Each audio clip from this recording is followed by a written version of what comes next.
मैं भारत को भारतीयता की मान्यता के आधार पर फिर से खड़ा करना चाहता हूं, उस काम में लगा हूं। महर्षि भागवत कहते हैं कि जिंदगी में 85% बीमारियों को हर व्यक्ति स्वयं ठीक कर सकता है। तो अब तक जो मैं बात कर रहा था कल तक, वो 85% वाला हिस्सा था। इसमें से आपको कोई भी बात ऐसी नहीं लगी होगी जो किसी विशेषज्ञ की मदद से करनी पड़े। अब तक मैंने जितना भी आपको बताया है वो सब इतनी सरल और सहज बातें हैं जो आप स्वयं कर सकते हैं। आज मैं आपको 15% वाले हिस्से की बात करूंगा। जो बचा हुआ 15% हिस्सा है जिसमें किसी विशेषज्ञ की जरूरत है, वो वाली बात आपसे शुरू करूंगा।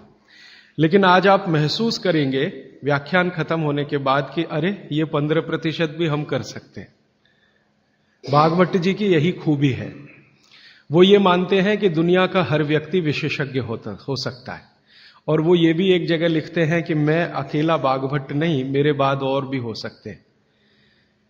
वो ये कहते हैं कि जो व्यक्ति भी अपने शरीर का सूक्ष्म अवलोकन कर सके, ऑब्जर्वेशन, सूक्ष्म माइक्रो लेवल पे, वो सभी विशेषज्ञ हो सकते हैं।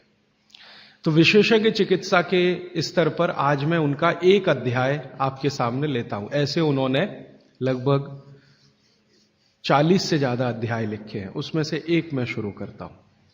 भागवत जी ये कहते हैं कि जब विशेषज्ञ चिकित्सा की बात आए, गंभीर रोग जैसे कैंसर है, डायबिटीज है, अर्थराइटिस है, तो इसमें वो कहते हैं कि भगवान ने, प्रकृति ने ऐसी व्यवस्था बनाई है कि विशेष गंभीर रोगों की चिकित्सा भी आप बहुत आसानी से, सहजता से कर सके। उसमें से उन्होंने एक जगह लिखा है कि इस पूरे ब्रह्मांड में, पूरी प्रकृति में ऐसी कई चीजें हैं जो एक साथ वात, पित्त और कफ तीनों को ठीक करने की शक्ति रखती है, एक साथ। बहुत कम चीजें ऐसी हैं प्रकृति में जो वात, पित्त, कफ तीनों को एक साथ ठीक रखें। कुछ चीजें ऐसी हैं जो वात को अच्छा रखेंगी, कुछ चीजें ऐसी हैं जो पित्त को अच्छा रखेंगी, कुछ चीजें ऐसी हैं जो कफ को अच्छा रखेंगी। वात को अच्छा रखने वाली सबसे अच्छी चीज जो आपके घर में है वो है तेल। तेल तेल वो जिसमें आप सब्जियां बनाते हैं, तेल वो जिसमें आप सब्जियां बनाते हैं। तो सबसे अच्छी चीज वो बोलते हैं कि तेल है, जो वात को हमेशा समभाव में रखता है, समानता में रखता है, वात को बढ़ने नहीं देता। लेकिन उन्होंने एक शब्द पर जोर दिया है कि तेल का माने शुद्ध तेल। अब ये शुद्ध तेल उन्होंने लिखा 3500 साल पहले। आज के विश्लेषण में अगर हम ध्यान दें तो शुद्ध तेल का माने तेल की घानी से निकाला हुआ सीधा सीधा तेल, बिना कुछ मिलाए हुए सीधा सीधा तेल, कोई भी मशीन से निकाला हुआ सीधा सीधा तेल, उसमें कुछ नहीं मिलाया, मतलब नॉन रिफाइंड तेल। नॉन रिफाइंड तेल। अगर आप तेल खा रहे हैं तो भागवत जी का निवेदन है कि आप तेल शुद्ध खाइए, माने रिफाइंड तेल मत खाइए, डबल रिफाइंड तेल मत खाइए। अब आप कहेंगे जी क्यों नहीं खाएं, डॉक्टर तो यही बोलते हैं कि रिफाइंड खाओ, डबल रिफाइंड खाओ तो आपको हृदय घात नहीं आएगा, वगैरह वगैरह। ये जो रिफाइंड तेल है, मैंने इनको देखा है कैसे रिफाइंड किया जाता है। आप भी देख लें, कभी मौका मिले तो बहुत अच्छा होगा। किसी भी तेल को रिफाइंड करने में 6 से 7 केमिकल इस्तेमाल होते हैं और डबल रिफाइंड करने में 12 से 13 केमिकल इस्तेमाल होते हैं। वो सब केमिकल मनुष्य के द्वारा बनाए गए हैं प्रयोगशाला में। भगवान का बनाया हुआ एक भी केमिकल तेल को रिफाइंड नहीं कर सकता। भगवान का बनाया हुआ माने प्रकृति का दिया हुआ, जिसको आप अंग्रेजी में कहते हैं ऑर्गेनिक। ऑर्गेनिक एक भी केमिकल नहीं है जो तेल को साफ कर सके, एक भी केमिकल दुनिया में नहीं है। जितने भी केमिकल तेल को साफ करने के लिए उपयोग किए जाते हैं वो सब इनऑर्गेनिक है, और इनऑर्गेनिक केमिकल ही दुनिया में जहर बनाते हैं और उनका कॉम्बिनेशन जहर की तरफ ही लेके जाता है। आज की दुनिया में मॉडर्निज्म के नाम पर, आधुनिकता के नाम पर जितने इनऑर्गेनिक केमिकल्स जगह जगह इस्तेमाल हो रहे हैं, वो सब आपको धीरे धीरे उस तरफ ले जा रहे हैं जहां आप जहर अपने ही शरीर में पैदा कर दें।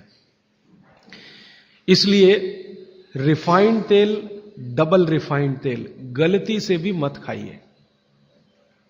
भागवत जी कहते हैं कि जिंदगी भर वात को ठीक रखना है, जिंदगी भर।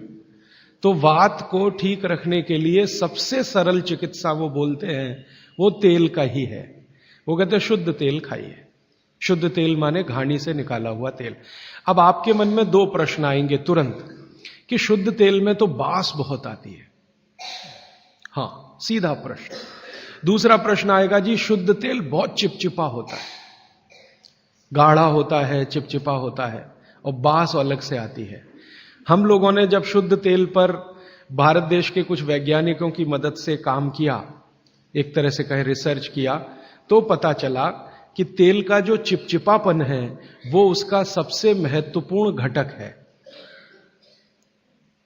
तेल में बहुत कुछ होता है, जैसे मैंने आपको पहले दिन बताया ना, मिट्टी में माइक्रो न्यूट्रिएंट्स हैं, कैल्शियम है, आयरन है, सिलिकॉन है, कोबाल्ट है, ऐसे तेल में भी है, हर चीज में है। तो तेल का जो सबसे महत्वपूर्ण हिस्सा है वो उसका चिपचिपापन ही है। और जैसे ही तेल में से ये चिपचिपापन निकाला तो पता चला वो तेल ही नहीं बचा। तेल जिस चीज के लिए खाया जाता है वो बचा ही नहीं, वो हिस्सा ही गायब हो गया। फिर हमने देखा कि तेल में जो बास आ रही है, बास, वो उसका प्रोटीन कंटेंट है। तेल में प्रोटीन बहुत है। जैसे आपने सुना है दालों में प्रोटीन होता है, दालों में प्रोटीन सबसे ज्यादा है, भगवान का, ईश्वर का दिया हुआ। दालों के बाद दूसरे नंबर पर जो प्रोटीन सबसे ज्यादा है वो तेलों में है। तो आप जो तेल में देख रहे हैं कि उसकी बास है, वो बास जो है ना, उसका ऑर्गेनिक कंटेंट है प्रोटीन के लिए। 4-5 तरह के प्रोटीन है सभी तेलों में। आप जैसे ही तेल की बास निकालेंगे उसका प्रोटीन वाला घटक गायब हो जाता है। अब बास निकाल दिया तो प्रोटीन निकल गया, और चिपचिपापन निकाल दिया तो उसका जो फैटी एसिड है वो गायब। अब ये दोनों ही चीजें गायब हो गई तो तेल नहीं रहा, वो पानी है एक तरह से। इसलिए भागवत जी ने सूत्र लिखा कि जिंदगी भर वात की चिकित्सा अगर आपको करनी पड़ जाए तो बेहतर है कि आप शुद्ध तेल खाएं तो वात की चिकित्सा ही ना करनी पड़े। और मैंने आपको सबसे पहले दिन बताया था कि दुनिया में सबसे ज्यादा रोग वात के ही हैं, सबसे ज्यादा रोग। ये घुटने दुखना से लेकर कमर दुखना, हड्डियों में दर्द, ये वात के तो रोग है ही। सबसे खतरनाक वात का रोग है हार्ट अटैक, हृदयघात। सबसे खतरनाक बात का रोग है पैरालिसिस। सबसे खतरनाक बात का रोग है ब्रेन का डैमेज हो जाना। तो ये खराब से खराब जो रोग आपकी जिंदगी में है, इनमें वात के खत्म हो जाने की या वात के पूरी तरह से बिगड़ जाने की भूमिका सबसे बड़ी है।